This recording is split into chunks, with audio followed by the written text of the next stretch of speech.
देखिए, मैं कुछ नहीं जानती, आपको आना ही पड़ेगा। मेनका किसी से फोन पर बात कर रही थी, तभी उसकी ननद सुगंधा वहां पर आ गई। अरे भाभी, किसको बुलाने की बात चल रही है?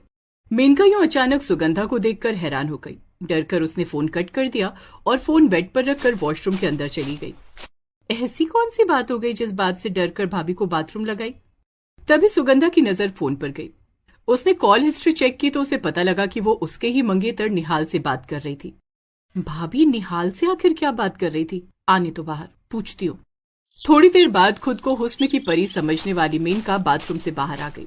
बाहर आते ही सुगंधा ने उससे पूछा, भाभी आप मेरे मंगेतर से फोन पर बात कर रही थी?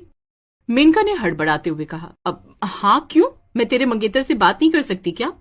क्यों नहीं भाभी, आप निहाल से बात कर सकती हैं, लेकिन आप उन्हें बुलाने की बात कर रही थी, ये कुछ समझ में नहीं आया।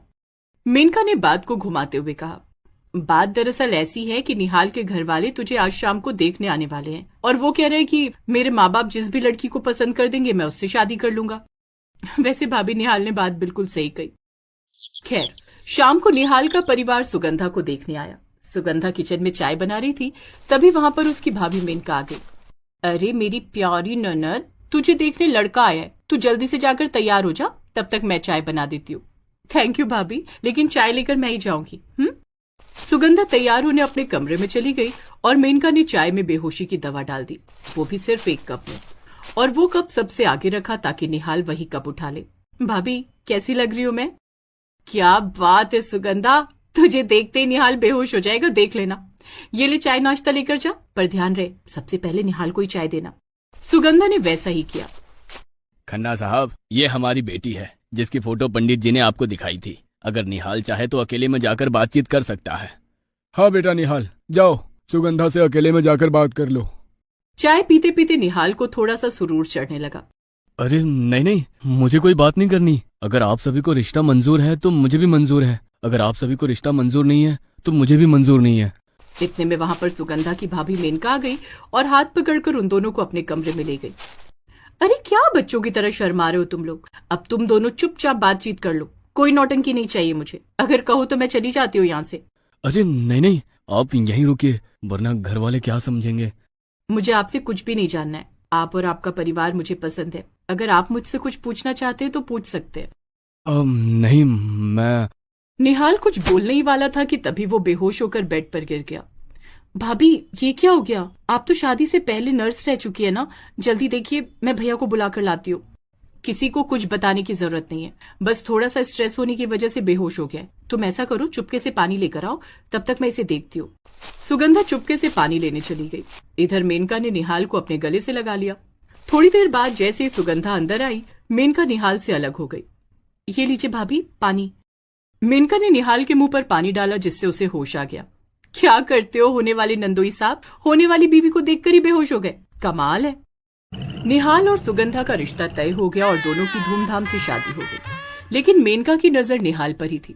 सुगंधा अब अपने ससुराल जा चुकी थी, लेकिन मेनका बार बार जानबूझकर सुगंधा को फोन करती रहती और सुगंधा से बात करने की बजाय वो निहाल से ही बात करने की जिद करती रहती। कैसी है हमारी ननद, ससुराल में मजा आ रहा है या नहीं? भाभी निहाल बहुत अच्छे इंसान है और इनका परिवार भी बहुत अच्छा है। मुझे यहाँ पर घर की कमी महसूस ही नहीं होती। ये तो बहुत अच्छी बात है। इसी बात पर मेरी बात नंदोई जी से कराओ, जरा उनकी भी खबर लेती हूँ। हाँ, अभी कराती हूँ। सुगंधा ने फोन निहाल को दे दिया। अब मेनका का ये रोज का काम हो गया। वो सुगंधा को फोन करती, लेकिन घंटों निहाल से ही बात किया करती। एक रोज मेनका ने अपनी सासू माँ और पति से कहा, सासू माँ 6 महीने हो गए, आपको अपनी बेटी की याद नहीं आती? और आप दिन भर काम में ही बिजी रहते हैं, आपको अपनी बहन की याद नहीं आती? हम लड़कियों के साथ यही होता है, शादी होने के बाद मायके वाले भूल ही जाते हैं हमें।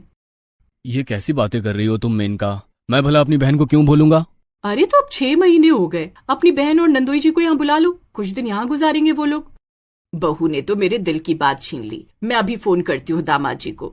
अपनी सासू माँ की ये बात सुनकर मेनका बहुत खुश हो गई और शाम को ही निहाल अपनी नई नवेली दुल्हन सुगंधा के साथ उसके मायके आ गया।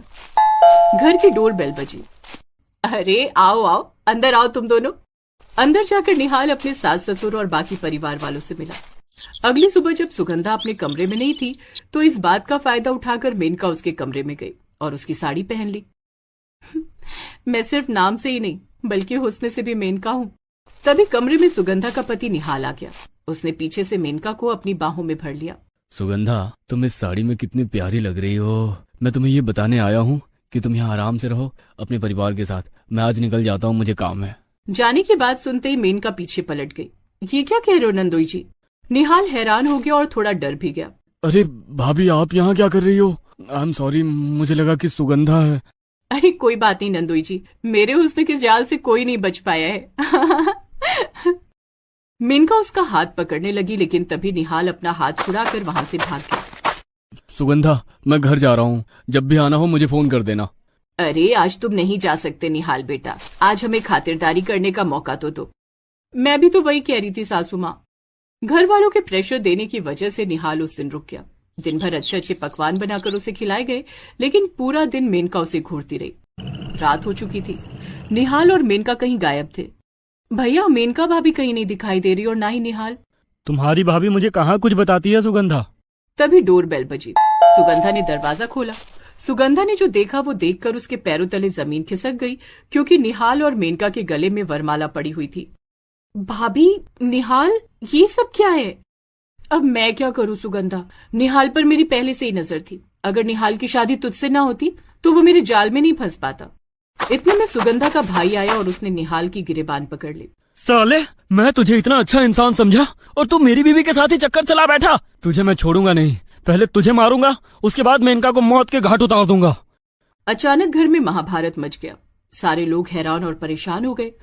सुगंधा के भाई ने एक जोरदार तमाचा निहाल को मारा और वैसे ही निहाल की नींद खुल गई, क्योंकि वो ये सब कुछ सपने में देख रहा था। निहाल, क्या हुआ? तुम हाफ क्यों रहे हो? तुम्हारे चेहरे पर से पसीना क्यों टपक रहा है? कोई बुरा सपना देखा क्या? सुगंधा, लगता है मुझे तुम्हें बताना ही पड़ेगा। क्या बताना पड़ेगा? जो भी हो बता दो, परेशान मत हो। ये जो तुम्हारी मेनका भाभी है ना, ये मुझ पर लाइन दिया करती है। जब भी देखती है मुझे गलत नजर से ही देखती है। इतना सुनते ही सुगंधा हंसने लगी। अच्छा, तो तुम इस बात से परेशान हो?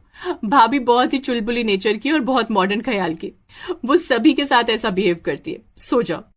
निहाल उसके कहने पर सो गया, लेकिन अगली सुबह जब बाथरूम के अंदर से निहाल टॉवल मांग रहा था, तब मेनका उसे टॉवल देने के बहाने बाथरूम में ही घुस गई। अरे छोड़ो भाभी, ये क्या कर रही हो आप? इतने नखरे मत दिखा। उन लोगों की बातें सुनकर सुगंधा और पूरा परिवार उसके कमरे में आ गया। निहाल बाथरूम का दरवाजा खोलकर बाहर आया और उसके तुरंत बाद मेनका भी बाथरूम से बाहर आ गई। सभी लोग निहाल को ही उल्टा सीधा बोलने लगे, लेकिन तभी बीच में सुगंधा आ गई। बस कीजिए आप लोग, मुझे निहाल पर पूरा भरोसा है, वो ऐसा कुछ नहीं कर सकते। मुझे भी मेनका पर पूरा भरोसा है। और सुगंधा, तुम अपनी इतनी अच्छी भाभी पर डाउट कर रही हो?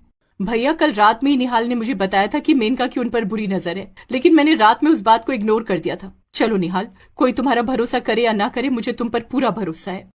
इतना कहकर सुगंधा ने अपना बैग पैक किया और निहाल के साथ वहां से निकल गई।